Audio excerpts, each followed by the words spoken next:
Our lesson this morning comes from Genesis, first chapter. God created the heavens and earth, all you see and all you don't see. Earth was a soup of nothingness, a bottomless emptiness, an inky blackness. God's Spirit brooded like a bird above the watery abyss. God spoke, "Light," and light appeared. God saw that the light was good, and separated day or light from dark. God named the light day, he named the dark night. It was evening, it was morning, day one. God spoke. Sky, in the middle of the waters, separate water from water. God made sky. God separated the water under the sky from the water above the sky. And there it was. God named sky the heavens. It was evening, it was morning, day two. God spoke. Separate water beneath heaven. Gather into one place. Land appear. And there it was. God named the land earth. God named the pooled water ocean. God saw that it was good. God spoke. Earth, green up, grow all varieties of seed-bearing plants, of every sort of fruit-bearing tree. And there it was. Earth produced green, seed-bearing plants, all varieties, and fruit-bearing trees of all sorts. God saw that it was good. It was evening, it was morning, day 3. God spoke. Lights, come out, shine in heaven's sky, separate day from night, mark seasons and days and years. Lights in heaven's sky give light to the earth. And there it was. God made 2 lights, the larger to take charge of day, the smaller to be in charge of night. And God made the stars. God placed them in the heavenly sky to light up the earth and oversee day and night. To separate light and dark, God saw that it was good. It was evening, it was morning, day 4. God spoke. Swarm ocean with fish and all sea life. Birds fly through the sky over earth. God created the huge whales, all the swarm of life in the waters, and every kind of species of living birds. God saw that it was good. God blessed them. Prosper, reproduce, fill ocean. Birds reproduce on earth. It was evening, it was morning, day 5. God spoke. Earth, generate life, every sort and kind. Cattle and reptiles and wild animals, all kinds. And there it was, wild animals of every kind, cattle of all kinds, every sort of reptile and bug.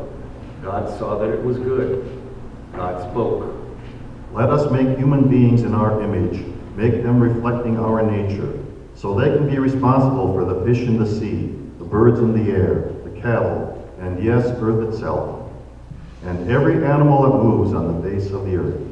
God created human beings. God created them godlike, reflecting God's nature. God created them, and God blessed them. Prosper, reproduce, fill earth, take charge, be responsible for fish in the sea and birds in the air, for every living thing that moves on the face of the earth. Then God said, I have given you every sort of seed-bearing plant on earth and every kind of fruit-bearing tree. Give them to you for food, to all animals and all birds, everything that moves and breathes. I give you whatever grows out of the ground for food. And there it was. God looked over everything God had made, and it was so good, so very good. It was evening, it was morning, day 6. Heaven and earth were finished, down to the last detail. By the 7th day, God had finished God's work. On the 7th day, God rested from all of his work. God blessed the 7th day. God made it a holy day, because on that day, God rested from the work, all the creating God had done. And it was so very good. This is the story of how it all started, of heaven and earth when they were created. This is a word of God. Thanks be to God. All creation is a word of God. All creation speaks volumes of God. This ends today's lesson. I had the opportunity the last couple of weeks to spend some time picking wild blueberries, and I had a whole bowl of them in the refrigerator to bring this morning, and wouldn't you know, I forgot them. This is something that I've enjoyed doing for many years, spending time out in the blueberry patch, but I haven't done very much of it since we moved here. I've been a little bit spoiled in picking blueberries. My husband's family lives on a farm about 10 miles outside of Cloquet, and at the edge of their yard, there's kind of a narrow hayfield, and then right past that hayfield is this wooded, swampy area, and it is full of patches of wild blueberries growing out there. And I remember one of the first times that Lee brought me up to meet his family and everything. We did that. He took me for a walk through the woods, and he pointed out all the little blueberry patches and everything. And then the next day, he went for his usual 10-mile run, and I was there with people I didn't know very well. And so I decided I would head out to the blueberry patch and pick some blueberries for Lee's mom. As I got ready to head out the door, she said, "Don't forget to sing." And I must have looked at her kind of funny, because she went on to say, "Singing keeps the bears away." Now, there was a thought that I hadn't thought much about. I grew up in southwestern Minnesota, So now you know, I do not have a great singing voice. I do not sing in the choir. I do not sing in the shower. I sing to scare the bears away. But I will tell you, there is something so peaceful about being in the blueberry patch. It is so quiet out there that you begin to notice how much noise bugs make. You can hear the wind in the trees, and it sounds like a sigh. And a hot day in the berry patch, a cool breeze, feels like a special gift.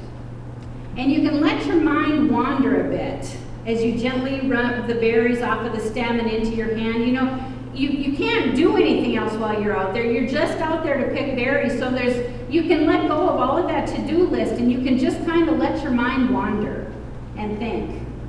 So Friday, as I was out picking blueberries, these verses from Genesis were running through my mind. This first chapter of Genesis contains some exceptionally beautiful poetry. I think that in the last few decades, we have become so consumed with questions of whether the days that are mentioned there are 24-hour actual days or not, or whether the text is meant to be taken literally or not, that we have glossed over and missed some of the treasures of what are in that first chapter of Genesis. We've become so serious in our debating that we rob ourselves of the opportunity to become lost in the beauty of the poetry and in the beauty of the story. To be awestruck by the wonder of who God is and how closely we are tied to the work of creation. I had a professor in seminary who always said, remember, you are nothing more and nothing less than a bit of sod and the breath of God. We are tied to the work of creation. Most of the sermons that I have heard about Genesis 1 and the writing that I have read on Genesis 1 are concerned with one of two things. Either the creation-evolution debate or what it means to have dominion over this whole earth and everything in it. But as I was picking blueberries that day, I was remembering the verses regarding the third day. Let the earth put forth vegetation, plants, yielding seed, and fruit trees of every kind on earth that bear fruit. And it was so, and God saw that it was good. And then on the sixth day, God goes back to what was created on the third day. And God says, see, I have given you every plant yielding seed that is upon the face of all the earth, and every tree with seed in its fruit. You shall have them for food. But did you hear those words? I have given you. Those wild blueberries are a gift from God. The food that we eat is a gift given to us from God. Now, I think a lot of times we don't think of it that way because we work and we buy that food, but you do think of it that way when you're out in the wild blueberry patch, because I didn't buy those berries. I didn't plant those seeds and tend those berries. I simply walked out there, and there they were for anybody to take and to enjoy. And then I started thinking about the extravagance of creation. Is it really necessary that we have blueberries and blackberries and raspberries and huckleberries and strawberries and every other kind of berry that we have? Was that necessary for our survival? Is it really necessary that we have bok choy and cabbage? Do we need that? Is it necessary that we have apples and pears and bananas and mangoes and lemons and oranges? Was all of that necessary to sustain our lives? Was it necessary that we have dozens of varieties of bananas? We don't often know that living in our country, but in other parts of the world, they have, somebody told me, hundreds of varieties of bananas. Was that necessary? Was it necessary that we have however many hundred kinds of peppers that we have? Was color really necessary? Could we have survived in a black and white world? I don't know. but to me it speaks of both the creativity and the extravagance of the God of creation.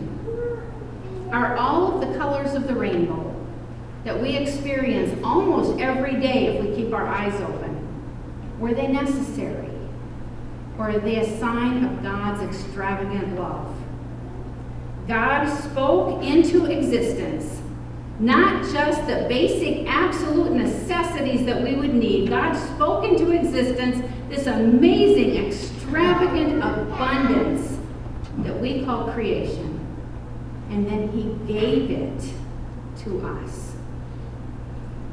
Now that kind of begs the question for me. How do we receive well such an extravagant gift? What kind of response should we make? We have all given away gifts, I'm sure, in our lifetimes, and we know something of what we're hoping for when somebody receives a gift. I think oftentimes we hope for some gratitude, that they're grateful that we gave them this gift, that they appreciate what we've done, especially if it took a little bit from us to do that. I have a friend who is an absolute champion receiver of gifts. When you give her something, no matter what it is, she makes you believe that you have just given her that absolute thing she wanted more than anything. And she often is talking about a gift that she received 2 or 3 or even days or even a week after she got it. She is still talking about how wonderful it was to receive that gift. Do you know people like that? Are you someone who is like that, a really champion receiver of gifts? Can you remember the last time you took 10 minutes of your day to pay attention and give thanks for the abundance that you have been given in creation? That you actually felt the breeze and stopped to say thank you? That you noticed the vibrant colors of a flower or the food that is growing right now? That you examined a leaf and saw the miracle in that leaf? Or took the time to inhale deeply and enjoy the fresh smell that comes after a rain? How long has it been since you allowed yourself to do that? When was the last time you gave thanks on an ordinary day for all of the extraordinary gifts that surround us all the time? Last week, someone invited me to check out a website called gratefulness.org. And they were pointing me to a meditation by Brother David Stanley Rest. And it was called On a Grateful Day. And he begins his meditation by saying, at the beginning of a day, you give thanks that you have been given that day. You open your eyes and you give thanks that you have eyes. You look at your surroundings and you thank God for all the colors that you see. Spend some time looking at the sky, noticing the movement of the clouds, and give thanks for the wonders that are there. He goes on to talk about giving thanks for the people that we see, and then he concludes by saying, when our hearts are full of gratitude, when we have taken the time to notice and give thanks, then we can so easily become a blessing to the rest of the world. When our hearts are full of gratitude for what is, not for what we want yet, not for what we're hoping to get yet, but for what is, then we become a blessing to the rest of the world. The second part of receiving a gift well, I believe, is to enjoy it. I take seriously our responsibility to care for and preserve the earth that we live on. God charged us with stewardship, and it's important that we do that. But we shouldn't forget to simply enjoy the gift of creation. As I read through Genesis 1, I can't help but detect a note of playfulness. I believe these words show us that the very act of creating was a joyful, joy-filled undertaking on God's part. And we are not only part of that joyful creation, we are also the receivers of that joy-filled creation. God originally created for us a garden to live in, full of delight. As we came to that seventh day, we are told that God had finished the work of creation and rested. God blessed the seventh day and hallowed it, because on that day God rested. Now, when I try to imagine that seventh day, and God has completed the work of creation, and God hallows that day, and on that day rests, I see God smiling. I see joy as God steps back and surveys the work of God's hands, the work that God spoke into being. And I can only imagine that joy increasing as humans made in the image of God gratefully and gleefully played with what God had given to them.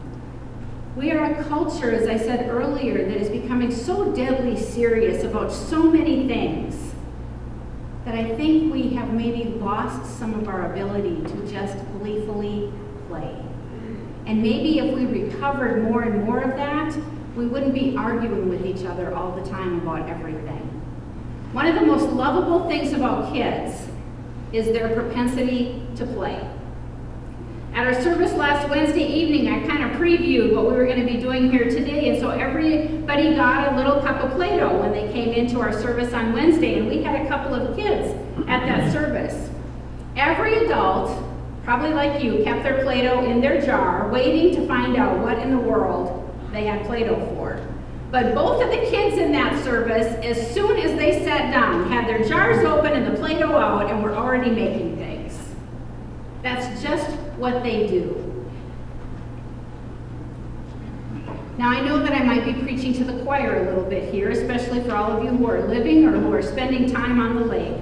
But how long has it been since you allowed yourself to play? To engage in an activity that has no goal in mind other than enjoyment. To have fun. A better question, though, might be, how long has it been since worship felt like play? I suspect that that is what worship originally was. Play, with thanksgiving for all that God has done. So I could talk about the need for us to be more playful or to engage in playing more often, but the best way to remind ourselves of how good it feels to play is to actually do it. So now the Play-Doh comes in. I hope you each have some Play-Doh. We are going to give you the opportunity this morning to spend a few minutes to take out your Play-Doh and create something. It can be whimsical, it can be as imaginative as you want it to be, it can be something entirely new that you create, or it can be a representation of something in creation that you are thankful for. If you need another color, then ask your neighbor to share. I'm sure that they will. But take out your Play-Doh and have a little bit of fun while we play a video for you. First, I have to tell you, when I told Lee what I had planned for this worship service, he said, "I'm impressed. This is probably the biggest risk you've ever taken." And I'm telling you, all week I've heard the words of my late father-in-law saying, "What next?" That's what he would say whenever he thought something was ridiculous. So if you're feeling like this is really kind of ridiculous and silly, you're probably the person that needs to do this the most. I will say that. Lee did go on to say, if any church could get by with doing something like this, I believe it would be Hubbard. So Hubbard, I have faith in you. I believe you have the ability to give thanks and to play. And while you do that, we're going to play one of my favorite videos. It's from a group called Playing for Change, a group that believes that music has the ability to change the world. And so through the power of technology, they connect different musical groups all around the world so that they are playing the same song at the same time. And this video plays our theme song, What a Wonderful World, sung by children's choirs from Uganda, Los Angeles, France, as well as a pianist from France and Grandpa Elliott from Louisiana. So play and enjoy the video.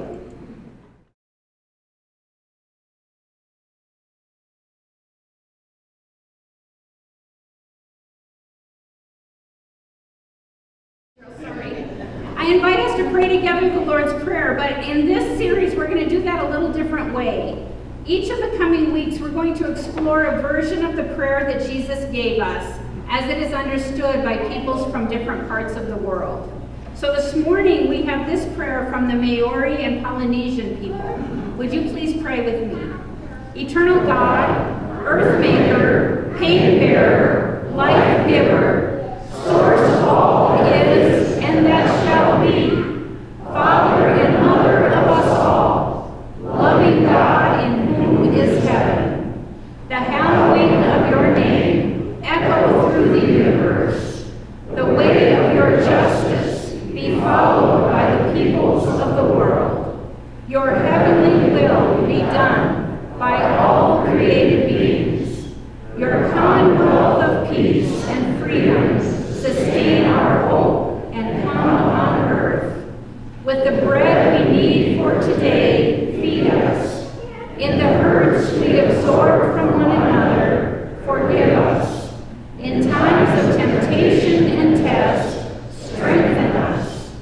From trial too great to endure, spare us. From the grip